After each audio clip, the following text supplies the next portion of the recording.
क्या उद्देश्य है सर आपका, ये क्यों भारत बंद करना पड़ रहा है आपको?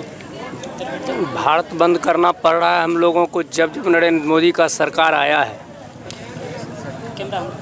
तब हम अति पिछड़ा ST SC OBC पर दिमागी तौर पर हमला किया है। हमारे समाज के लोग अशिक्षित हैं, अपने खेत खलिहान में काम करने से मतलब रखते हैं, मकान निर्माण सड़क में काम करने से मतलब रखते हैं। और जब नरेंद्र मोदी का काफिला आते हैं, हमारे समाज के लोग उनको सुनने आते हैं। बिल्कुल। तो नरेंद्र मोदी ने ऐसी झूठा अफवाह फैलाता है और इनको प्रलोभन देता है कि हमारे समाज क्या करते हैं, उनको अपना बहुमूल्य मत दे करके वो गद्दी पर बैठा देते हैं। लेकिन जाने के बाद उन्होंने जो अपना असली रूप दिखाते हैं, और असली रूप जब हमारे समाज के सामने आते हैं, जब इस बात को जानते और समझते हैं तो वो उग्र हो जाते हैं।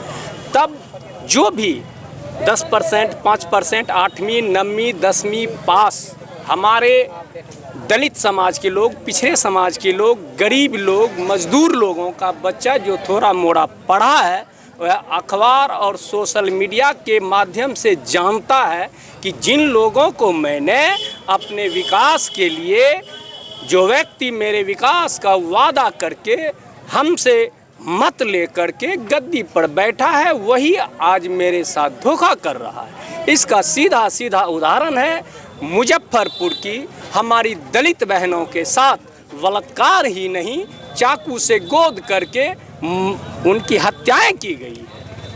ये अपराधी तत्व के लोग, मनुवादी प्रवृत्ति के लोग तो मेरी माँ बहन के साथ, इज्जत आबरू के साथ खिलवाड़ करता है।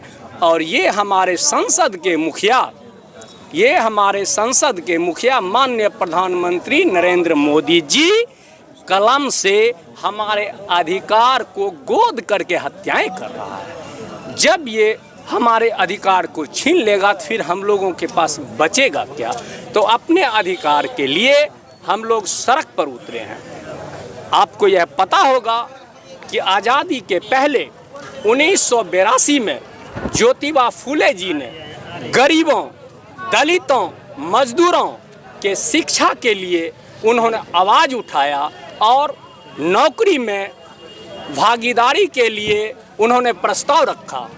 1902 ईस्वी में कोल्हापुर के साहू जी छत्रपति महाराज जी अपने रियासत काल में इन गरीबों को, मजदूरों को ऊपर उठाने के लिए अपने रियासत में उन्होंने 50% नौकरी में आरक्षण दिया है। ये तो आज़ाद हो चुके हैं हम साहब। जब गुलामी में हमें आज़ादी के लिए सिफारिश किया गया, आज़ादी की लड़ाई के लिए आह्वान किया गया, आरक्षण के लिए हम लोगों को एक प्रोत्साहित किया गया, तो फिर जब भारत आज़ाद हुआ तो हमारा आरक्षण क्यों छीना जा रहा है? हमारे देश में ये जो 90% हमारा समूह है, गरीब मजदूर है, इनकी आरक्षण को डमाडोल स्थिति में रख दिया है। और 10% जो EWS है, हम लोग जाने तक नहीं, और उनका आरक्षण लागू हो गया। और हम लोग जानेंगे कहाँ से? हम 2 वक्त की रोटी के लिए मेरी माँ, बहनें, भाई, बंधु खेत खलिहान मजदूरी करने में परेशान रहते हैं, और संविधान में क्या खेल होता है इसको समझ नहीं पाते हैं। जब तक हम इस खेल को समझते हैं तब तक वहाँ तो कारनामा हो जाता है। तो ऐसी कारनामा नहीं हो, इसके लिए हम आरक्षण हमारा लागू हो, हमारे भाई, हमारे बंधु, हमारे समाज के लोग विधानसभा में जाएंगे तो हमारे हक और हकूक़ का आवाज़ उठाएंगे, और संसद में जाएंगे तो वहाँ पर भी हमारे हक और हकूक़ का अधिकार उठाएंगे। और वहाँ पर जिस तरह की भी गतिविधियाँ चालू करता है वो लोग, जब हमारा लोग रहेंगे तब हम लोग जानेंगे, हम तक संदेश आएंगे। इसलिए हम तमाम अपने समाज से भी आग्रह करते हैं कि आप अपने बीच के जितने भी नेता बंधु हैं जो आपका आवाज़ उठा सकते हैं, वैसे व्यक्ति को विधानसभा और लोकसभा भेजने का काम करें, ताकि आपके ज़मीन और विधानसभा के बीच का संवाद कायम रहे। वहाँ जो आपके साथ अत्याचार होता है वह सूचना आप तक आए और आपका क्या ज़रूरतमंद चीज़ है, नाला, सड़क, घर, मकान, रोजी रोजगार, इसका आवाज़ विधानसभा में उठाए। इसी सब को लिए हम सब सड़क पर उतरे हैं। जय हिंद, जय भारत।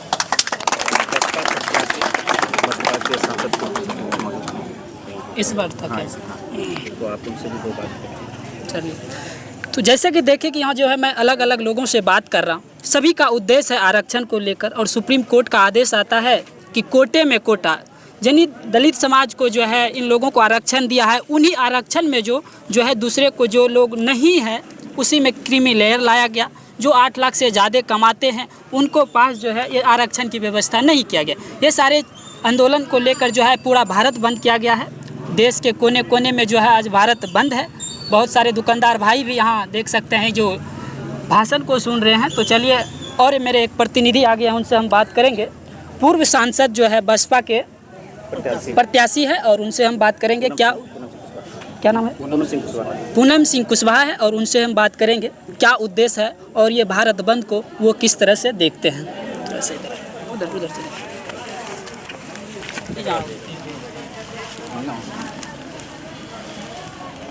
क्या नाम है मैडम आपका? मेरा नाम पूनम सिंह कुशवाहा है। अच्छा, भारत बंद क्यों करना पड़ा आप लोगों को? देखिए, हम गरीब हैं, हम कमाते हैं, खाते हैं, तो हम नहीं चाहते सरकार से कि हमें आरक्षण हटाएं, और सरकार से हम सरकार को जीने नहीं देंगे।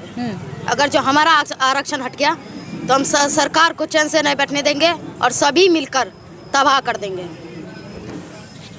अगर ये तरह से आप आंदोलन कर रहे हैं तो क्या इस आंदोलन से सरकार को असर पड़ेंगे? जी, बहुत असर पड़ेगा। जब हम गरीब सब क्या कहते हैं कोर्ट पहुंच जाएंगे तो बेबस होना पड़ेगा सरकार को। बेबस होना पड़ेगा जी। तो देखिए कि यहाँ जो है मुद्दा एक ही है कि बस सरकार को जो है ये सुप्रीम कोर्ट का आदेश आता है आरक्षण को लेकर, और यहाँ मैं अलग अलग लोगों से बात कर रहा हूँ और आरक्षण को लेकर जो है तमाम सारे लोग पर ही विचार करते हैं, बात करते हैं। मेरा नाम सुनील दास हुआ। क्या उद्देश्य है, क्यों आप लोग भारत बंद कर रहे हैं? सबसे पहले तो सबको जय भीम। भारत बंद तो हम लोग इसलिए किए हैं कि हम लोगों का जो था अधिकार, जो संवैधानिक अधिकार था, वह तो सुप्रीम कोर्ट के द्वारा ख़त्म कर दिया गया है।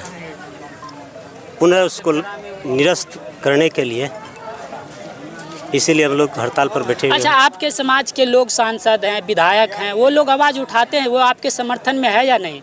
देखिए, कुछ हमारे जो सांसद हैं वो गुलाम हो चुका है, वो बीजेपी का गुलाम हो चुका है। इससे पार्टी का गुलाम है। बीजेपी से जो हमारे सांसद बन के जाते हैं वो बीजेपी का वो गुलाम है।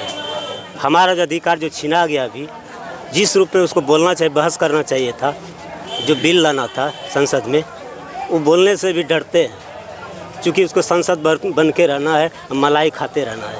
ये जनता को, पूरे देश का जो जनता है। आपके भी समाज में तो कुछ ऐसे वर्ग के लोग होंगे जो भी मलाई खाते होंगे।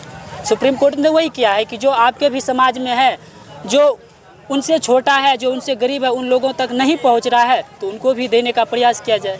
सुप्रीम कोर्ट तो यही कह रहा है। देखिए, तो सरासरी हम तो ये कहेंगे कि सुप्रीम कोर्ट जो बैठे बैठे अपना फैसला सुना देते हैं, पहले जमीन पर स्तर पर देखे, जांच करके कोई डाटा है या नहीं है। डाटा पहले तो देख ले हमारा समाज किस स्थिति में। 100 में मात्र 5% लोग नौकरी पर, यानी नौकरी पर कायम होगा। उसमें भी आप देखते हैं पूरे देश में जो IAS है 21,000 और 1900 IAS IPS, उसमें ज़्यादा से ज़्यादा वही लोग हैं। हमारा लोग नहीं है इसमें। लेते हैं आपसे। चलिए, लाइए। तो यही आपसे मैं कहना चाहूँगा कि यह जो है, जो हमारा जो हिस्सेदारी है 100 में 85%, हम लोगों को 100 में 85% हिस्सेदारी होना था। लेकिन जो हमारा अधिकार, जो मेरा आरक्षण है 22.5%, उसमें भी अब जो है सो ये बहुत बड़ा इससे गैपिंग हो रहा है, छीना जा रहा है। मैं तो कहेंगे यह जो है न्यायालय, हमारा न्यायालय में आदमी नहीं है, अपना आदमी। अब आपके जात के लोग नहीं हैं उसमें, नहीं है। यह कोलेजियम सिस्टम जो है, इसको खत्म कर देना चाहिए। हाई कोर्ट हुआ, वहाँ जो है एक ब्राह्मण समाज के ही लोग ज़्यादा मनुवादी, वो एक तरह से कोई मनुवादी न्यायालय है वो। वो मनुवादी न्यायालय है, ये जो है आरएसएस का न्यायालय है, न कि यह देश का न्यायालय है। विधानसभा में तो आरक्षित सीटें हैं और लोकसभा में भी बिहार में जो है 6 आरक्षित सीटें हैं। तो तमाम सारे हैं, लेकिन बहुत चीज़ें कमी है, तो उन लोगों को लिए आप लोग लड़ाई कर रहे हैं। तो चलिए मैं और लोगों से सवाल लेता हूं, तो थोड़ा सा लाइए। ठीक ठीक। सुप्रीम कोर्ट जो कह रहे हैं कि इन कोटे में कोटा, यानी जिसको आरक्षण है उनको तो लाभ मिल रहा है, लेकिन उन्हीं जाति में जो लोग नीचे लोग हैं जिनके पास अभी भी मूलभूत व्यवस्था नहीं है, उनके लिए उसी कोटे में से उनको आरक्षण देने का बात क्या है। अब सुप्रीम कोर्ट ये डाटा कहाँ से लाया है, ये सारी चीज़ें जो है गौतम जी बताएंगे विस्तार से। अच्छा गौतम जी बताइए